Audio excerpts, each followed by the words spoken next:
को नमन, गुरु गुलजार को नमन। आज जो भाषण प्रतियोगिता रखी गई है, विषय है मातृभाषा में विज्ञान विषय का अध्ययन और अध्ययन। तो मातृभाषा यानी कि माँ की भाषा, माँ की सिखाई हुई भाषा। और ये भारत देश अगर हमारी माँ है तो हमारी भाषा हिंदी ही होनी चाहिए। हम इस हिंदुस्तान के हैं तो हमारी माँ हिंदी ही है। और विज्ञान विषय में अध्ययन और अध्यापन यानी कि जो हम पढ़ रहे हैं और जो सामने वाला पढ़ा रहा है। बचपन की बात करूं तो जब विज्ञान के चमत्कार, अच्छा 8वीं 6वीं में सभी ने लिखा होगा, एक ही क्वेश्चन आता था हमेशा परीक्षा में, विज्ञान के चमत्कार। और वो का वही प्रश्न अंग्रेजी में भी आता था।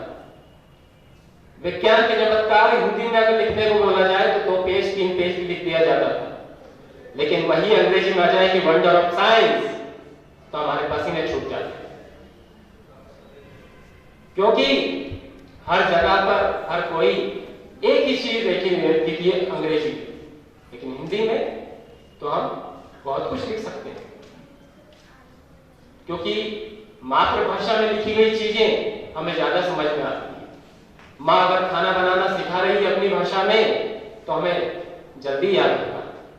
लेकिन वही कुछ डिश अगर दूसरी भाषा में सिखाई जाए तो हम शायद सीखने में समय लगेगा। क्योंकि मातृभाषा के द्वारा हम जल्दी ग्रहण शक्ति जो है हमारे तेज होती है, जल्दी हम उसको कैच कर सकते हैं, ग्रहण कर सकते हैं। और आवश्यकता क्यों है? मातृभाषा की आवश्यकता क्यों है? क्योंकि आज विज्ञान का चमत्कार देखा जाए तो हर जगह पर चमत्कार हो रहा है। ऐसा कोई क्षेत्र अछूता नहीं है जहां पर विज्ञान न हो। कण कण में विज्ञान हम मान सकते हैं। लेकिन जब अभी जैसे पूर्व यहाँ पर एक वक्ता ने कहा है कि विज्ञान बहुत पहले से रहा है। हमारे ऋषि मुनियों ने कई सालों पहले बता दिया है। आज जो अभी वैज्ञानिक बताते हैं कि उस दिन चंद्र ग्रहण होगा, ये हमारे ऋषि मुनि कई सालों पहले लिख चुके हैं। कई सारी विज्ञान की विधियां नालंदा जैसे परिसर में चला दी गई। आज अगर होती तो हम पूरे विश्व का, हम ये नहीं बोलते कि हम विश्व गुरु बनेंगे, हम विश्व गुरु हैं, लेकिन आवश्यकता हमें अपने आप पर टटोलने की। अधिकांश जनता देश में गांव में निवास करती है और गांव में मातृभाषा ही बोली जाती है।